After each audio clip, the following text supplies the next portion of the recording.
Welcome back YouTube to another video, and we're doing more forensics on picoCTF. And last time we finished easy difficulty forensic challenges, so now we're doing medium challenges, and the first one is disco 3. So we did last time disco just 1, and now we have the disk file, but it's not gonna be as easy. So here we have this file, and I found this article to forensic DD images. So you can do like information, but it's not really interesting to us. So we can do, because this is FAT32, we can do list the files this way. And if we list the files and scroll up a bit, we see flag.jz. So that's the file we need to get. And to access the files, we need to mount the image to the directory of your choice. I created a directory disco3 in mount, and we need option loop. And if we do that, we can list, and we see there is directory log. Of course, we can see it here that there is directory log.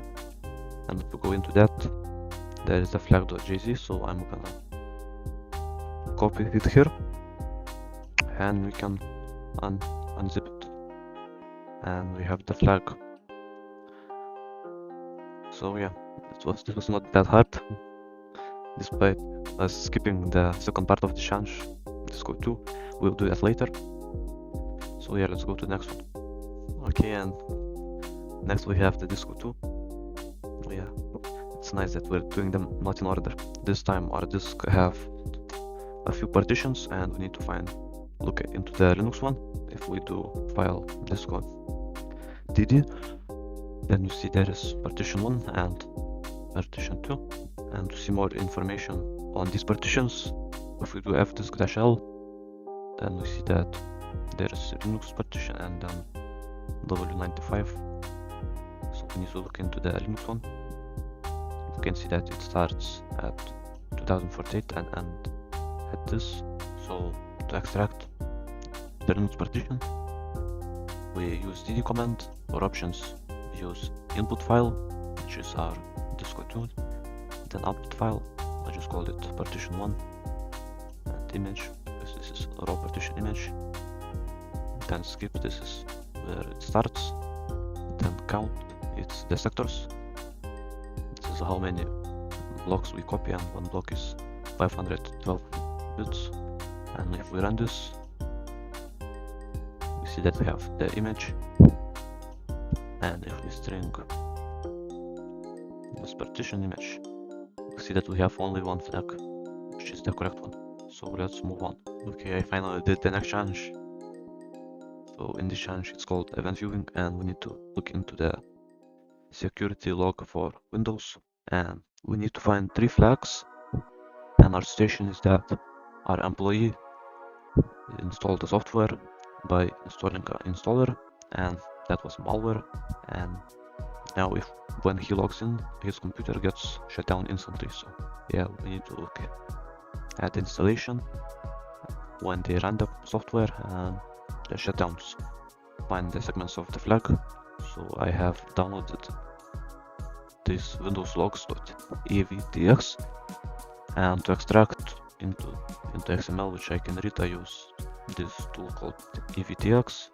Yeah, I downloaded the most recent release, and we run like this. I just ran like this, and now all of the logs are in XML format, so it's easier to, yeah, I can read it in Linux. So first, what we need to look at is the installation of the installer. So if we search for installer, we see that we have event ID 1022 and 1033, and it's 1033 in this case. So if we carry the logs file and grab for this ID, and let's look like 20 lines after and 10 before, it's useless. And in the first line, we have this product total legit software, so it's installed successfully, and this instantly sounds like a malware. So yeah, this is what we needed to find. And we go down a bit, we see the space64, which is the first part of the flag. Now we need to find when this software was run, so we can just copy the software name and graph for it. Okay, so this was the first part, which we already looked at. Now if we go down more, we will eventually come to this event for 657, which is a registry, when something changed in the registry. And we see, well, exe was run and also the custom shutdown.exe.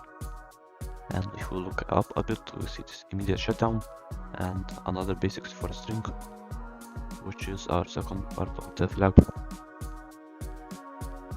Next, we need to look at shutdown. So I use this event ID cheat sheet again, search for shutdown. There are a lot of matches, but we need to look out for shutdown that was started by a process. So this is the event ID because the system has been shut down properly by a user or a process. So we can search for this, and if we increase the after parameter, we see that we have this parameter 6, which with another base64 string. And if we decode this last part, we will get the full flag this way. So yeah, this was definitely not easy, but yeah, it was interesting to look at these logs. There are probably other ways, like you can use Windows Event Viewer, but yeah, on Linux I don't know a better way, so I did this and it worked. So yeah, I think that's it for this video, and yeah, I will see you in the next one.